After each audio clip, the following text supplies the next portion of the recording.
We bring you news and analysis every day on our UK Politics podcast, but now you can hear the latest news on demand whenever you want it. Subscribe to Bloomberg News now to get the latest headlines at the click of a button. You can listen and subscribe to Bloomberg News now on the Bloomberg Business app, Bloomberg.com plus Apple, Spotify and anywhere else you get your podcasts. Search Bloomberg News now and subscribe today.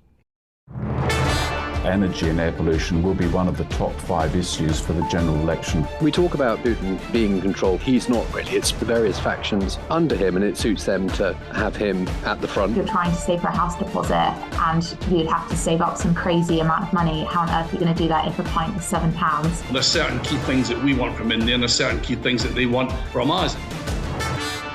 Hello, you're listening to Bloomberg UK Politics. I'm Caroline Hepker. And I'm Stephen Carroll. Happy Friday, which is an expression we don't use that often on this programme, but I feel like for anyone who's doing both party conferences, it's a very happy Friday because it means that you're at last have arrived at the weekend in the middle of what's a very busy time. It is. I've barely unpacked from the Conservative Party conference and sort of absorbed all of the messages that they were trying to give out before we turn things around, of course, and head up to Liverpool. I mean, some good news, of course, this Friday, because for Keir Starmer heading into party conference, what a big win in Scotland. Labour's Michael Shanks has won the by-election in Rutherglen and Hamilton West, which is southeast of Glasgow. He won almost 59% of the vote. Yeah, significant when you think the SNP's Katie Loudon coming in at 27%, so the swing of about 20% from the SNP to Labour. I've been looking at the comments from John Curtis from Strathclyde University, the noted pollster, talking about Labour's performance being the best in any Scottish contest since the 2015 election, when their Westminster representation was, of course, decimated. Yeah, the issue, though, is the only potential downside is that the turnout was a little bit lower than usual. And, you know, speaking to other pollsters, they also say, you know, when you think about translating this to the general election, actually, if you end up with a low turnout election, what does that mean? Well, John Curtis talking actually about what was once regarded as normal for a West of Scotland by-election, Labour success with the SNP trailing. So does this tell us anything about what we should be looking forward to at the next general election and Labour's prospects in Scotland? Let's bring in our UK government editor Alex Morales for more on this. Alex, how seriously should we read across results from a by-election into a general election? Well, I mean, by-elections are often used by voters to send a message to parties in power, and in Scotland's case, you've got two parties they're sending a message to there: the SNP, who used to have the seat, and the Conservatives, whose share of the vote also dropped quite a bit. So, and Labour was the beneficiary of both of those. So you have to take it with a pinch of salt, and especially because of what Caroline said about the lower turnout in by-elections. But at the same time, this was a better result than anyone was predicting for Labour. They were expected to win the seat, but perhaps by not such a big margin. I was looking at the proportion of vote that Labour's taken in the seat going back to 2010, and this is the biggest since 2010. And remember, in 2010, Labour won 41 of the seats in Scotland, so the majority of the 59 seats in Scotland. And the sort of calamity for them was in 2015, when the SNP swept to virtually all of the seats, leaving Labour with just one. Labour, until yesterday, was still on one, and so this doubles their tally to two. But obviously, given the large share of vote, they can be pretty confident they'll be getting more seats if their support holds up at the general election next year.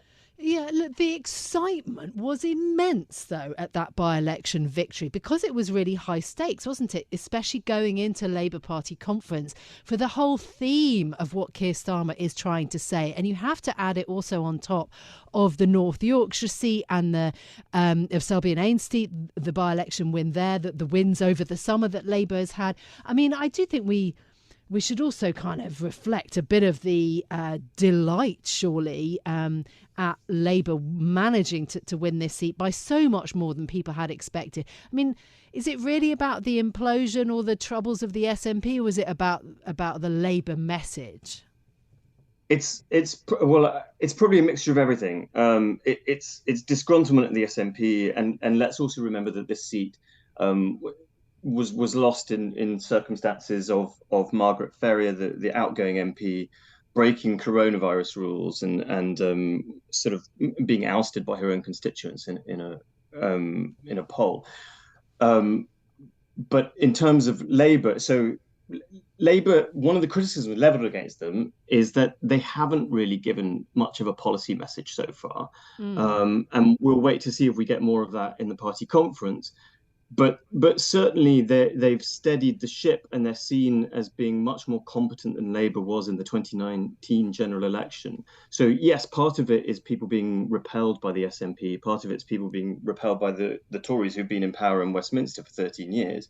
But part of it is also them being drawn to Labour and Keir Starmer's sort of aura of competence that he's brought to the party. Alex, I'm very struck by your Friday maths of going from 1 to 2 seats. It's doubling their representation. And that, I suppose, does give us pause for thought when we think about how many seats in Scotland Labour used to have and how the SNP has dominated that political scene now for over a decade. If we think about this nationally, I know this is something that you and your colleagues have been reporting on a lot recently as well, is that how Scotland could unlock really a very different general election result for the Labour Party if they're able to replicate this success. Well, yes, obviously. I mean, Labour were 80 seats behind at the last general election. And if you consider that at one point, in 2010, which, by the way, the Conservatives won that election, but Labour won 41 seats in Scotland, and they're down to 1 in 2019. Those 40 seats takes them halfway to closing the gap on the Tories. Now, I don't think anyone expects them to win 40 seats in Scotland at the next general election, but certainly they can have expectations of getting 20 or more. They went into this by-election with strategists sort of thinking we'd quite like 16 seats at the next general election. I think this will give them confidence that they can maybe aspire to a bit more. And then obviously they have to recover the losses they made to the Conservatives in the north of England in 2019 and make some inroads further south as well. I mean, it's a pretty big electoral mountain to climb for them. And when they lost the election in 2019, psephologists were keen to point out that no party had ever recovered from such a big loss to win the following general election. So it's kind of amazing that Keir Starmer's in a position where we can be talking about that now. Yeah, absolutely. Even sort of the idea of, landslide as a word that is cropping up a little bit more than we've seen in the past. When not prefaced by 1997 landslide. No. Look, they're rather ahead of the Labour Party conference. I mean, this obviously gives Keir Starmer momentum going into the weekend. And Alex, you're going to be in Liverpool with me and a host of our other political reporters. So I know that you're going to be on the ground talking to as many people as you can about this. There are a few traps that have been laid, perhaps, by the Conservative Party, if you can call them that. Rishi Sunak's HS2 announcement. Is it partly a problem design or an issue designed to cause problems for the Labour Party conference? Because if you don't know this, you can see over time, putting this a bit charitably, that Keir Starmer's view on this major bit of infrastructure that we now know the Prime Minister is cancelling, and it made that announcement at the Conservative Party conference. But we know that Keir Starmer doesn't have maybe such a straightforward view either. Have a listen firstly to this collection of clips. It starts with comments in Parliament, followed by a series of BBC interviews and a few of Keir Starmer's views, actually, on this long-running high-speed train project. I oppose HS2 on cost and on merit. It will not achieve its stated objectives. On HS2, if there were to be an election in a couple of years' time and you were to take office, would you then build it, both legs, the eastern one as well? Yes, we would, and the Northern Powerhouse Rail. That was in our manifesto last time, and we would build it. This government has said that it's committed to building HS2, and they should get on with it. What we've seen is a complete fiasco. You've had 13 years of a major project which has now been completely blown up yesterday by the Prime Minister, and that's billions of pounds wasted. Now, given the hole that they've put in this project, I can't stand here and commit to reversing that. So that was the Labour leader, Keir Starmer, and making the case firstly against HS2 in Parliament. That was all the way back in 2015, though, before going on a bit of his own train journey in a series of BBC interviews and then being sort of firmly pro. Alex, do you think that this is going to be problematic? Because, talking to the mayors of Manchester and Liverpool, asking them about whether the Labour Party should commit to delivering this HS2 project, they sort of don't want to box the Labour Party in. Is it a trap for Keir Starmer? Well, certainly, I think the Tories are trying to lay a trap for Keir Starmer, and they'll have known the journey he's been on his sort of HS2 views. But I don't think you can criticise someone for changing a view over a course of 7 or 8 years, when at this stage of the project, a whole lot of money has been spent that you can't unspend, and therefore the decision is whether you carry on ploughing ahead or whether you put a stopper on it, as Rishi Sunak did, and a lot of that money is wasted. So his views having changed till now isn't perhaps surprising, given how far the project had come along since the first view you had. But in terms of now changing his mind and saying the last clip you played, I think, was from today or from yesterday, with him saying he wouldn't reverse the decision. And that's probably fairly sensible politics, because a general election isn't going to be for another year. And in terms of the sort of investment climate in the UK, you perhaps wouldn't want to reverse it again, because that really gets investors up. So to mix metaphors, the ship has probably sailed on HS2 by the time the general election actually happens. Essentially, the choice facing him is: do I reverse again and carry on with HS2 and abandon all the new projects that Rishi Sunak announced? Do I stick with the new projects that Sunak announced, which, by the way, will probably be quite popular in parts of the north of England? Or do I do both, which will be incredibly expensive? And he's probably right to reserve judgment until after an election, when he sees the state of the finances. Now, Alex, I love trains, and even I'm a bit sick of talking about them after this week. But is this going to be the issue that we're still going to be talking about, do you think, throughout the Labour Party conference? Will the conversation sustain around this issue in the same way that it did during the Tory Party conference? I don't think in the same way. I think Keir Starmer's probably been quite sensible to come out with his view before the conference, so that ourselves and our colleagues in the media aren't pestering him throughout the conference to find out what he will do. So I think he's sort of tried to kibosh that British phrase there at the outset.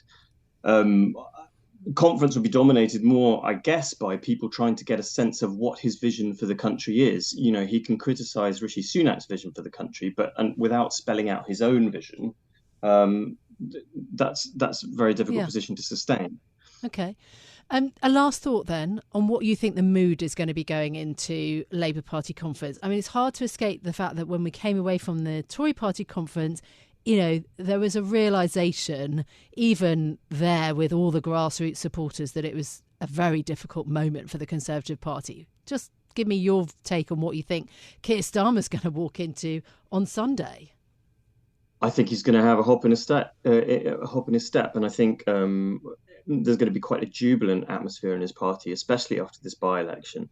And they, I don't think they're convinced that Rishi Sunak's pitch as the candidate of change is a very sustainable one, given that the Conservatives have been in power for 13 years. So I think they think that there are flaws in Sunak's approach as well, even if Sunak will have come out of his own conference, feeling like he'd done a pretty good job. So no, I'm pretty sure there'll be a very, very good atmosphere at the Labour Party conference. And in terms of policy, I said that people are looking to him for actual policies. He can probably hold back on giving major policies for quite a while yet. A general election is probably a year away. I think most people would expect it to be in the autumn next year. And he'll want to hold back fire on announcing major policies until closer to the time, so that they're fresh in the mind of the electorate. Alex, we didn't get an anthem when Rishi Sunak walked into the room to give his speech. Do we think we're going to get some sort of pop banger from Keir Starmer as he walks in to make his speech in conference? Well, he could do a rehash of the old classic, things can only get better. Yeah. And we'll have to go back to you if that proves to be true. Alex Morales, our UK government editor, thank you very much for joining us as we look ahead to the Labour Party conference that begins on Sunday. Caroline, you're going to be there, I hope, after having had a bit of sleep. Yes, and I'm going on the train, not a plane, because there are trains operating up to Liverpool, which is the first thing to say. Listen, anyone who's anyone, we're going to be chasing them down. We're going to be speaking to shadow cabinet ministers, of course, also to think tanks and business leaders about, their view on the Labour Party, much as we did with the Conservatives, and starting off also with the Liverpool mayor, Steve Rotherham, who'll be speaking to us Monday. This, of course, because actually the Metro mayors, to my surprise, over the last 3, 4, 5 years, have become a real power centre outside of Westminster in a way that almost no other political leaders are. We had Andy Burnham up in Manchester. We also had Andy Street from Birmingham. Battle of the Andes. Yeah, exactly. On opposite sides. Although they were best friends by the end of it. They are very friendly with one another, although in obviously different political parties. But yes, there'll be loads of guests. It's going to be packed. I do think that Alex Morales is right to say, it's going to be pretty jubilant. I think it will be very busy. Remember, Labour has far fewer MPs, so there'll be, more of a battle to actually get to speak to those important Labour figures. Yep, okay, and we'll have that for you throughout the programme and on the podcast all of next week as well. Well, voting was happening in Scotland.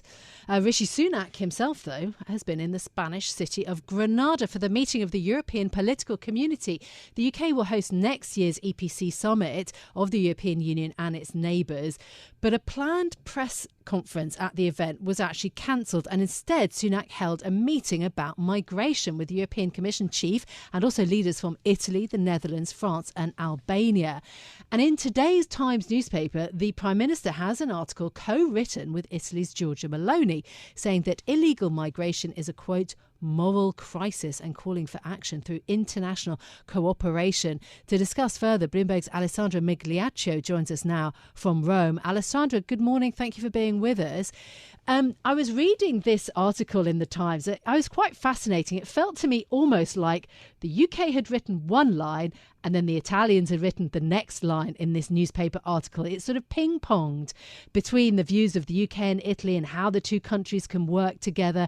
Alessandra, I wonder, is Giorgia Meloni a good ally for Rishi Sunak on this issue of migration? Good morning. Thank you for having me. Yes, it's very interesting. I was also reading it, fascinated, because, well, it's a great, it's a score for Meloni, that's for sure. But whether she's a good ally for Rishi Sunak, I think if what he wants is to position himself, as more of a hardliner, to take some of those votes and consensus from people who are concerned about such issues, Meloni is the right choice because she is associated with the far right. She has been, harping about the migrant issue for a very long time, much longer than him. And so by associating himself with her, obviously he shows, that he's really serious about migration and that he's going to take the strong side. I mean, some of the things they're proposing, and we don't know fully what they want exactly, but are very aggressive policies compared to, what was discussed in the past. Well, talk us through some of what is being proposed by the two leaders in this article. Right. So, first of all, something that's been said before, but they do want more deals with countries of departure. It's been done in the past. It worked pretty well with Turkey. But the thing is, obviously, that creates some humanitarian issues because we know that in many of these countries of departure, what's really happening is they're being detained in inhumane ways. They're being treated horribly. There are a lot of human rights issues. So, yes, it's very nice, good and well to say that in a story, and it makes sense in an article. But then, the reality of it is many of these people are being abused, killed, tortured. So it's something that other European countries have a problem with. And that's an issue. And then the other thing they're doing is they're going well beyond even what Europe is doing right now. And they say that they want the people who are ferrying undocumented migrants to be considered criminals along the lines of terrorists and such. So they want to make it an actual criminal offense, of a higher degree, of a higher level. They want more surveillance. So there's just a lot more aggressiveness and violence in the way they want to tackle the issue. Yeah, okay. Yeah, I mean, I think to sort of reflect upon Rishi Sunak, the Stop the Boats issue, his slogan is one of his top 5 pledges. And of course, Suella Braverman, the Home Secretary at a Tory party conference, gave a long speech, half an hour long speech, talking about migration in very strong terms. And that got a great deal of attention. So, perhaps is it also, I suppose, one questions a response by Rishi Sunak of perhaps his own cabinet ministers drawing a much tougher line in terms of immigration? I mean, Suella Braverman talking about the hurricane is coming when she was talking about migrants coming to the UK, very inflammatory sort of language. So that's the sort of action then that Sunak and Meloni are proposing. I guess I'd be curious about how much success Italy has had, Stephen. Yeah, I mean, it's interesting to think, because when you think about the countries in Europe that have seen the most number of people arriving on their shores, particularly from the Mediterranean migration routes, we're talking about Italy and Greece, and they've had to do a lot of lobbying within the European Union on this issue. Alessandra, how much success has Italy had in that intra-European efforts to try and change the rules around this?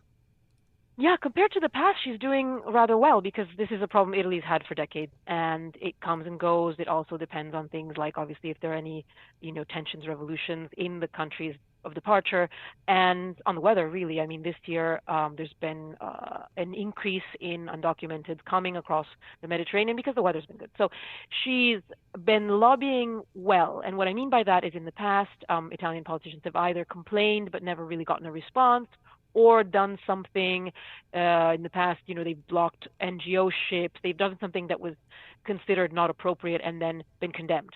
She's done proper lobbying. She's asked for help. She said, look, come and see what's going on. Ursula von der Leyen, so she invited the EU to the island of Lampedusa, where most of the migrants at this time are coming, to see what's going on. And she got her approval on a 10-point plan. And now then this with Rishi Sunak. So I think she's doing a good job, much better than in the past, in getting attention and in saying, I'm not being aggressive, I'm asking for your help. So that from that point of view, she's doing a good job. What about EU ambassadors this week approving a plan to change the EU's migration rules then? I mean, what are the changes that are being proposed in terms of the details? Right. So there's that too. The agreement was initially blocked by Italy because it included some measures about NGO vessels, which Meloni is against because she says they encourage migrants to make the crossing. Of course, Germany has said that's absolutely not true, and you need to, they're very helpful, et cetera, et cetera. But things that are included, for example, a rule that allows the border officials to quickly assess whether applications are unfounded, but immediately. So it's a faster procedure, just to give you an idea. Or in a situation of crisis or force majeure, the member states can apply specific rules for asylum, so they can decide. So it generally just makes it easier to either expel them or detain them and find quicker solutions. Whether that is then, again, humane, moral, ethical, some member states have a problem with that. So they're still discussing. There's no full agreement, but it's moving along. Now, this latest meeting between Rishi Sunak and Giorgia Meloni happened at the European Political Community, which is sort of a new intergovernmental exchange forum. It brings in the European Union member states, but also their neighbours. There were 44 leaders at the event that happened in Granada yesterday. How important is this sort of forum for discussing issues like migration for Giorgia Meloni and for leaders like Rishi Sunak as well? Yeah, it's important because it's just another way to get it out. I mean, one of the problems that they had in Granada was that the Spanish presidency had not actually put it on the agenda. So this is a way that they can address the issue, they can discuss it with everyone. Of course, when you have many, many voices, it becomes difficult to really reach an effective conclusion. But it's a way, again, to say we need to find a solution now. We need help on this. We can't ignore it. So it's useful.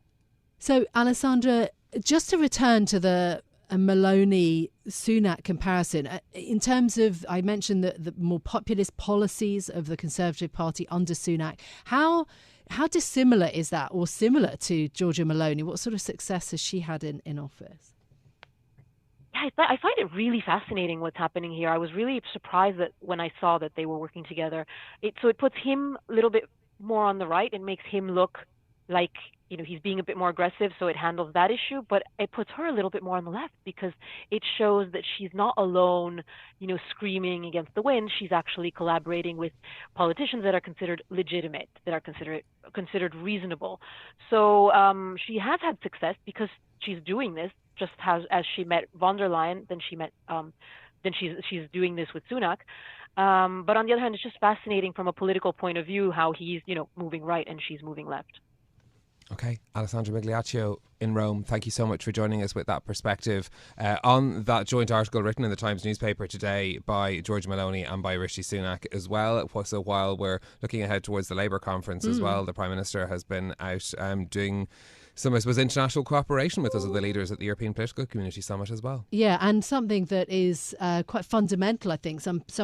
We've focused obviously a lot at Bloomberg on all of the economic goals that Rishi Sunak has, but there is this big one, of migration as well, that is one of his top 5 goals. Yeah, of course, and how central that'll be to the election campaign we're heading into. That is it from us for today. If you like the programme, don't forget to subscribe and give it 5 stars so other people can find it on Apple Podcasts, Spotify or wherever you listen. This episode was produced by James Wilcock and our audio engineer was Marufal Hussain. I'm Caroline Hepker. And I'm Stephen Carroll. We'll be back with more from the Labour Party conference on Monday. This is Bloomberg.